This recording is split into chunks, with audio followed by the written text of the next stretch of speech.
yesterday that they spent $400,000 or something like that on a hangar. And there was a number of issues around that. The Department of Transportation is one of the biggest departments. They do have other funding sources other than taxes. They have, well, it's all taxes, but it's not property taxes and sales taxes and that kind of thing. What's your position today on the Department of Transportation, where it is today, and what needs to be done? And we'll start with Chris Strickland. Well, transportation spending is a big deal. In fact, it looks like we needed funding for it, so we need, and we had somewhat of a chance to do that.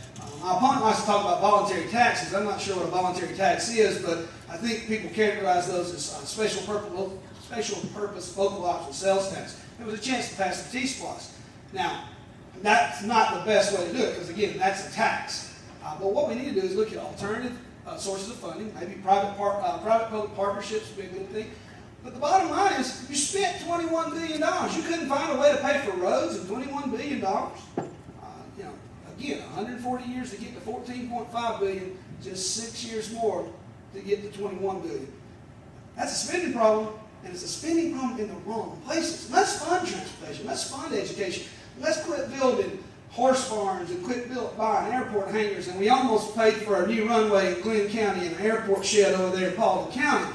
That kind of stuff doesn't make sense, especially not when you found out you just bounced $2 billion in bad checks. Representative Mills. Thank you. It's always been my experience that alternative funding sources is the code word for tax increase. We do need to fund transportation in a proper manner. And I think the way you do that is a combination of a lot of things. Public-private partnerships. There are people right now that want to invest and build roads, have the capital to help us build roads immediately in the state of Georgia. The government has to partnership with them. And we don't give away the farm in order to gain that. But I think toll roads are a perfect example of that. Many states are doing that. I think the design-build approach. Right now we have a process that the roads are designed by engineers and then they're built. There are bidding processes that you could tie the designer, the engineer, and the builder of construction together, and then you wouldn't have all these change orders coming in. The average time to build a road in the state of Georgia is 72 months. That is ridiculous. And I served on a special transportation joint committee just this past session, and we made the recommendation to the new Department of Transportation that that's got to change. Within the course of 6 or 7 years, many things can change in the plans for a road. And these continual change orders that road construction have to put in after it takes 6 or 7 years to build a road is driving up the cost for taxpayers. So, I think public-private partnerships are great. I think, and I've been saying for some time, I think a quick, easy solution is that we simply bring in the emergency lanes within 285, and during the rush hours, we have small cars that are allowed to use them, which would not mess up our emergency lanes, and we could immediately relieve some traffic right off the bat. And I think we've got to do some creative thinking like that, but I'm not going to support a tax increase.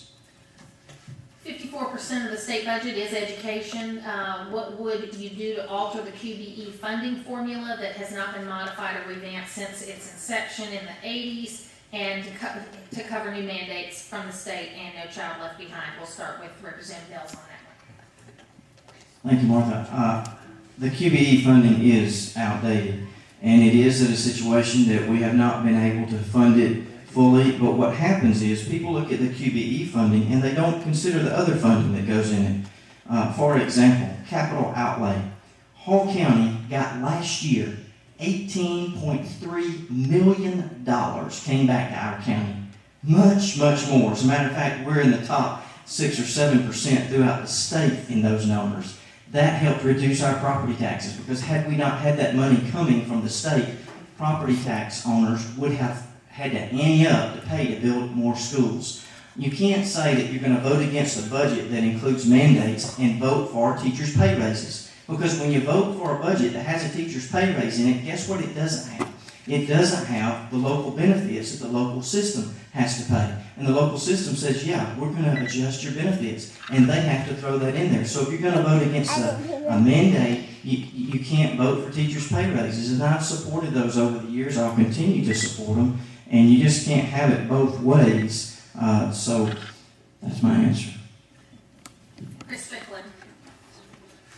Yeah, the funding formula is definitely out of date. We've had 16 years to fix it, we haven't fixed it yet.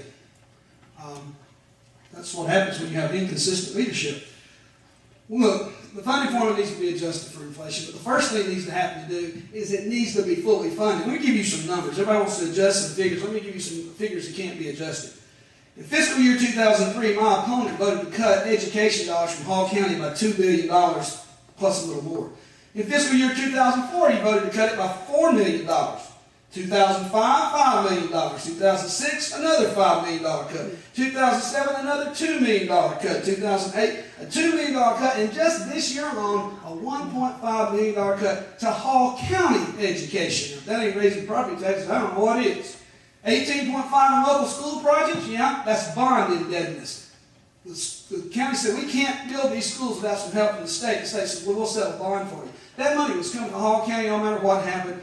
That was bond indebtedness. That's a local school grant. That's $18.5 million, 18.3 according to James Mills. Now, let's talk about voting against the budget. Mr. Mills knows that if you vote against the budget and other people vote against the budget, we got to go back to the drawing board and we have to renegotiate that budget. So just because you vote against the budget doesn't mean you have to vote against the teacher pay raise. But I think, if I'm not mistaken, in the 1990s when we had some of the most significant teacher pay raises, many Republican legislators voted against the budget. They voted against the budget because they said it had too much bond indebtedness. Said it was too much. You spent too much money. That's exactly what I'm saying. You're spending too much money. Let's spend it in the right places. And let's don't call a 2% raise a raise when it costs a 60% unfunded mandate back to the counties, because exactly what you're talking about, through benefits. And now we find out the truth is we don't even have the money to give the teachers or the state employees who were supposed to get their raise. Representative Mills, I'm going to let you respond to that just because that's the most direct kind of attack we've had today. So I'm going to let you respond to that. Thank you, Martha. That is a rather direct attack. To say that I have voted to increase property taxes on a state budget is just erroneous. Property taxes are set on a county level. And to say that because I cast a vote for a state budget is raising property taxes, let me tell you what it would have been. My opponent has now taken the position that I should have voted against the state budget. Remember, this budget this past year, when you factor in inflation and growth, that's a fair way of doing it, any economist will tell you, we spent less this year than we did in the 1996 budget. And so, when you look at that honestly, if I had voted against this year's budget, which had a homeowner's tax relief grant in it that reduces your property taxes, I would have been voting to raise property taxes. And that's the position he's taken. I hope you'll think about that. Hold on, I'm going to respond really quick to that. If you say that it's a function of state government that you haven't raised property taxes, then whose fault is it? You can't continue to cut education and expect the locals not to have to raise property taxes. That's the only source they have. And you want to talk about a homestead tax refund, I believe you voted against the initial homestead tax refund. That was a Democratic idea that happened back in the 90s. But again, just because you say you're going to vote against the budget doesn't mean you're not going to pass a budget. We have to pass a budget. It's constitutionally mandated we pass a budget. Actually, it's constitutionally mandated that you pass a balanced budget. You hadn't done that in 2 years. So you can't say it that way. But James Mills, you voted to cut education in Hall County by $22 million. That's a property tax. We'll move on to the next issue.